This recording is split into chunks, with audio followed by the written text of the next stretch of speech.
ଆଜ୍ଞା ଦେଖନ୍ତୁ ଏଇଟା ଆମେ ଇଣ୍ଟର ସ୍କୁଲଟା ଲାଷ୍ଟ 6 ବର୍ଷ ହେଲା କରିଛୁ ଏବଂ ଯେଉଁ ଆ ପରେ ଯେଉଁଟା ୱାଇଜିଡିଟି ହେବ ଏଇଟା 30 ବର୍ଷ ହେଲା କଣ୍ଟିନ୍ୟୁସ୍ ଆମେ କରୁଛୁ। ଆର କରିବାର ଉଦ୍ଦେଶ୍ୟ ଥିଲା ଯେ କି ଆମ ସ୍କୁଲ ଲେବୁଲରେ ଯଦି ଆମେ ଖେଳକୁ ପ୍ରଚାର ନ କରିବୁ ତାହେଲେ ଖେଳର ଉନ୍ନତି ହେଇପାରିବନି।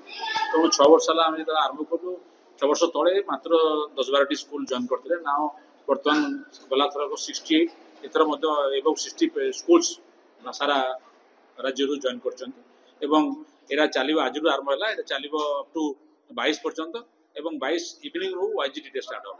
ସୋ ଏଥିରେ ମୋର୍ ଦ୍ୟାନ୍ 450 ପିଲା ପାର୍ଟିସିପେଟ୍ କରୁଛନ୍ତି ଏବଂ ଯେଉଁ ଇଣ୍ଟର ସ୍କୁଲଟାରେ ଖେଳିବାର ଚାନ୍ସ ପାଇବେ। ବଟ୍ ୱାଇଜିଡିଟା ହେଉଛି ଆମ ଷ୍ଟେଟ୍ର ରାଙ୍କିଂ ଟୁର୍ଣ୍ଣାମେଣ୍ଟ।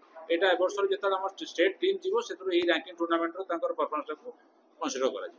ଆମର ମୁଁ ଡିଏଭିରୁ ଆସିଛି ଆଉ ଏଇଠି ଏଇ ବର୍ଷ ବହୁତ ପିଲା ଆସିଛନ୍ତି, ବହୁତ ନୂଆ ପିଲା କିଛି ନୂଆ ଶିଖିବାକୁ ପାଇବେ ଏଇ ବର୍ଷ। ଏଇଠି ବହୁତ କମ୍ପିଟିସନ୍ ବି ରହିବ।